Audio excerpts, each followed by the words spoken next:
Vai jūs zināt, kāpēc es, zviedrs, kurš patiesi mīl šo zemi un tās dabu, reizēm gribu vienkārši kliegt, turot rokās rēķinu par vakariņām Rīgā? Es nekad nedomāju, ka maksāšu par klusu pazemojumu tikpat daudz, cik par luksusa vakariņām Stokholmas centrā vai Malmas labākajos kvartālos. Man ir jāsaka jums patiesība, ko neviens turists jums nekad nepateiks acīs, jo viņi vienkārši vairs neatgriezīsies. Es esmu zviedrs, man ir 46 gadi, un es esmu šeit, lai parunātu par lietām, kas man sāp kā profesionālim un kā cilvēkam, kurš ir izvēlējies Latviju par savām mājām. Palieciet ar mani līdz galam, jo tas, ko es teikšu par jūsu zelta krāniem un akmens sejām, iespējams mainīs jūsu skatījumu uz to, kāpēc jūsu maciņi tukšojas, bet turisti izvēlas Spāniju. Es naku no Malmes. Tā ir pilsētā ar savu raksturu, kur servisa industrijā ir kā labi ielots pulkstena mehanizms. Es pavadžu vairāk nekā 25 gadus viesnīcu biznesa vadībā. Esmu redzējis visu no mazām pansīģām līdz milzīgiem piečvaigžņu kompleksiem Skandināvijā. Zviedrijā mēs zinām vienu svetu lietu. Klients nemaksā par ēdienu vai gultu, klients maksā par to, kā viņš jūtas.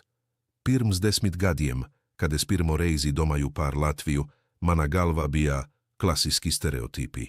Es domāju, ka tā ir zeme, kas vēl tikai mostas pēc padomju miega, ka šeit viss būs ļoti lēts, nedaudz pelecēgs, bet cilvēki būs izsalkuši pēc jauna un viesmīlīgi. Es gaidžu tādu kā mežonaigo kapitalismu ar smaidu. Es kļūdājos gandrīz visa, izņemot vienu. Latvija tiešām ir pārsteidzoša, bet pavisam cita ziņa, nekā es gaidžu. Es ierados Latvijā pirms vairākiem gadiem kā konsultants. Mani uzaicināja palīdzēt sakārtot vairākus lielus spa centrus un viesnīcas. Tajā laikā es biju pilns enerģijas. Es domāju, lieliski es iedošu viņiem Skandināvijas pieredzi un viņi uzplauks. Pirmie iespaidi bija spēcīgi. Jūrmala mani apbūra. Tas priedes, gaiss, koka arhitektūra, tas ir kaut kas unikāls, ko Zviedrijā tik koncentrētā veidā grūti atrast. Bet tad sākās realitāte. Es atceros savu pirmo nedēļu, kad ļoti dārga Jūrmalas viesnīca. Es iegāju numurina, kur nakts maksāja 300 eiro. Tur bija marmors, tur bija zeltīti roktūri, tur bija viss dārgākais, ko var nopirkt par naudu. Bet, kad es mēģināju pajautāt administratorei par papildus pilvenu, viņa paskatījās uz mani tā, it kā es būtu tikko sabrādājis viņas melako puku dobi. Tāža skatiena nebija naida, tāža bija kaut kas bāstamāks, pilnīga vienaldzība un tāda, ka padomju deficīta palieka, kur klients ir trauceklis. Šeit mēs nonākam pie pirmās un lielākās atšķirības, kas mani joprojām šokē. Tas ir cenas. Esmu veicis neskaitāmus salīdzinājumus savā galvā un uz papīra. Ja mēs paņemam vidējā līmeņa restorānu Rīgas centrā vai Jūrmalā, cenas tur ir precīzi tādas pašas kā Stokholma. Dažreiz pat dārgākas. Es maksāju 70 vai 80 eiro par vakariņām 2 cilvēkiem, un es sagaidu Stokholmas līmeņa servisu. Bet ko es saņemu? Zviedrijā par šādu naudu viesmīlis būs tavs labākais draugs uz šo vakaru. Viņš zinās katru sastāvdaļu ēdiena. Viņš smaid iz, viņš rada iz atmosfēru. Latvijā? Latvijā es bieži saņemu to, ko es saucu par akmens seju. Tas ir tas īpašais latviešu viesmīla skatiens, nedaudz noliedzošs, nedaudz noguris, bez jebkādas emocijas. Jūs maksājat Rietumeiropas cenas, bet pret jums izturas tā, it kā jūs būtu parādašim iestādījumam par to, ka jums vispār atļāva tur apsēsties. Kādu vakaru Jūrmalā, kad es jau biju šeit iedzīvojies un mēģināju attīstīt savu mazo turisma projektu, notika gadījums, kas perfekti ilustrē manu sapni. Bija pulksten 9:05 minūtes vakarā. Es iegāju vienā no dārgākajām viesnīcām, kuras bārs reklāmē sevi kā luksus atpūtas vietu. Es gribēju tikai vienu tāsi espresso. Tikai vienu. Bara nebija neviena cilvēka, izņemot 2 darbiniekus, kuri sarunaĝas. Kad es paludzu kafiju, meitene uz mani paskatījās un teika, ne aparāts ģau, ir nomazgāts. Es pasmaidžu un teiku, ka esmu gatavs samaksāt dubultā, jo man tiešām vajag to mazo enerģijas devu un kafijas pagatavošana aizņem 30 sekundes. Viņa pat nepamirkšķināja. Es teiku, aparāts ir nomazgāts. Mēs slēdzamies pēc stundas. Saprotiet, stundu pirms slēgšanas viņi jau ir nomazgājuši, pelnu un aizlieguši savu viesmīlību.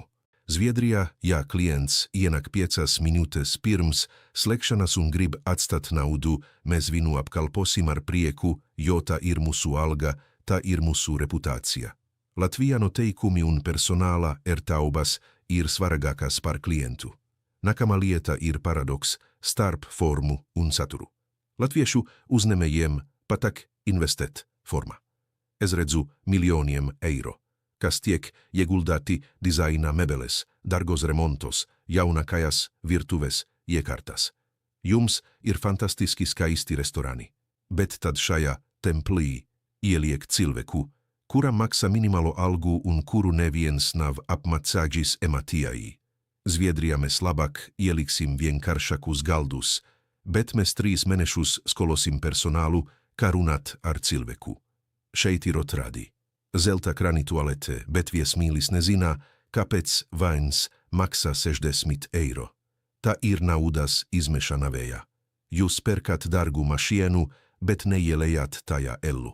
Tas personāls, kas strādā jūsu turisma objektos, ir jūsu vizītkarte, bet jūs pret viņiem izturāties kā pret funkciju, un viņi pret klientu izturas tāpat.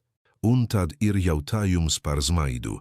Esmu dzirdējis latviešus sakam, mēs esam ziemeļnieki, mēs nesmaidām bez iemesla. Ziniet ko, es esmu ziemeļnieks. Malme nav nekāda Brazīlijā, bet servis nav par tavu personīgo garastāvokli, servis ir par profesionālu pieklājību. Ja es maksāju par pakalpojumu, man nav jāredz tavas dzīves grūtības tavā sēdžā. Tas ir tas, ko es saucu par PSRS mantojumu. Uzskats, ka laipnība ir pazemošanas. Tas ir tik dziļi iesēdies, ka pat jauni cilvēki, kuri nav redzējuši padomju laikus, pārņem šo modeli no vecākajiem kolēģiem. Viņi domā, ka būt vesam un nepieejamam ir krūta. Ne, tas nav krūta. Tas ir neprofesionāli un tas dzen prom naudu. Tagad es dzīvoju Jūrmalā un mēģinu attīstīt savu nelielo turisma projektu. Es gribu parādīt latviešiem, kā var citādi. Man ir grūti atrast darbiniekus, kuri saprot, ka klients ir Gmail. Viņi prasa algas kā Stokholma, un es esmu gatavs maksāt 1500 vai 2000 eiro uz rokas labam servisa cilvēkam, bet pret es saņemu attieksmi. Nu, ko tu atkal gribi? Kad es salīdzinu dzīves dārdzību, Riga man vairs nešķiet lieta. Elektrība, apkure, pārtika veikalos, cenas ir gandrīz vienādas ar Zviedriju. Bet, ja es Malmē eju uz slimnīcu vai valsts iestādi, es jūtos kā pilsonis, kuru apkalpo. Šeit es jūtos kā lūdzējs, pat privātajā sektorā. Vēl viena lieta, kas mani fascinē, latviešu attiecības ar naudu un statusu. Zviedrijā pat ļoti bagāts cilvēks necentasies to izrādīt ar agresīvu luksusu. Šeit, ja cilvēkam pieder restorāns, viņš bieži vien jūtas kā mazs karalis, kuram klients ir ciemiņš, kuram jājūtas pateici i gam par uzņemšanu. Tas ir pilnīgi greizi. Klientam ir jābūt karalim. Es redzu, ka Latvijā tiek būvēti dārgi spā centri, kur ieeja maksā 50 eiro, bet tur iekšā personāls ar tevi runā tā, it kā tu būtu ienācis vīnu privātajā dzīvoklī un traucētu skatīties televizoru.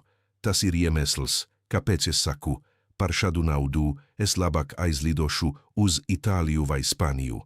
Tur par tiem pašiem 50 eiro es saņemšu sauli, smaidu un sajūtu, ka esmu gaidāta tāds, pat ja vieznākā ir vekāka un krani nav no zelta.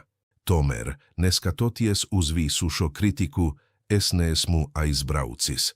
Kāpēc? Jo Latvijai ir milzīgs potenciāls, ko jūs paši neredzat. Jūsu autentiskā virtuve ir fantastiska. Kad latvietis beidzot atvērās, viņš ir viens no sirsnīgākajiem cilvēkiem pasaulē.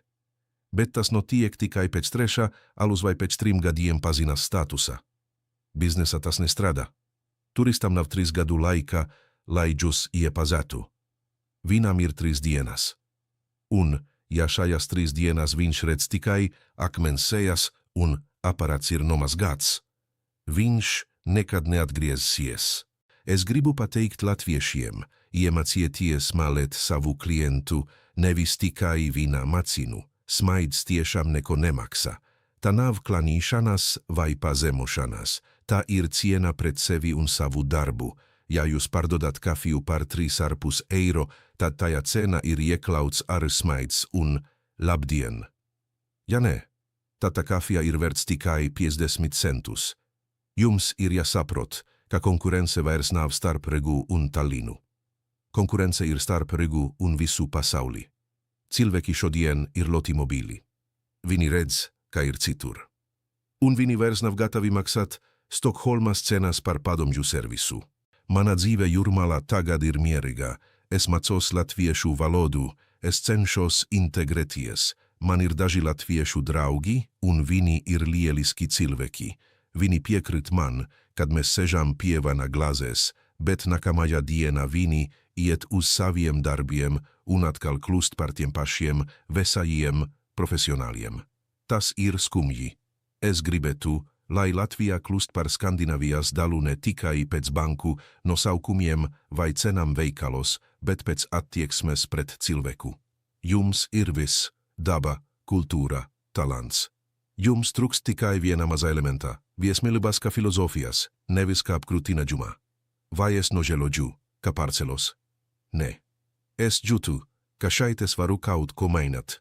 Mans mazais projekts būs vieta, kur klients jutāsies kā maģās, nevis kā ienaidnieks.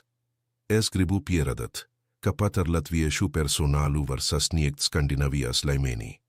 Ja vien vada tāds pats par stāžu telot, mazo karu un sāk strādāt kopā ar komandu. Latvija ir skaista zeme, bet to bojā iedomba un bailes pasmaidāt svešiniekam. Dargie latvieši, lūdzu saprotiet, mēs ārzemnieki, kas šeit dzīvojam, nesam jūsu ienaidnieki. Mēs esam jūsu spogulis, un šobrīd tajā spogulā ir redzams ļoti dārgi gerbies cilvēks ar ļoti skumju un neapmierinātu seju. Mainiet to, saciet ar to tasi kafijas 20. maijā tabu mau. Tas nekas, kā pārāds, ir nomazgāts. Cilvēka emocija ir svarīgāka pār tāru plastmasā strubinu. Kad jūs to sapratsiet, Latvija kļūs par bagātāko valsti Eiropā, jo dabas un resursu jums jau pietiek. Ko jūs domājat par servisu Latvijā? Vai tiešām es esmu pārāk skarbs, vai ar jūs paši esat pamanājuši šo akmens seju fenomēnu? Rakstiet komentāros, es tiešām gribu zināt jūsu viedokli. Vai jūs būtu gatavi maksāt vairāk, ja pret jums izturētos ar patiesu smaidu? Diskutējam, jo tikai tā mēs varam kaut ko mainīt. Paldies, kā klausījāties!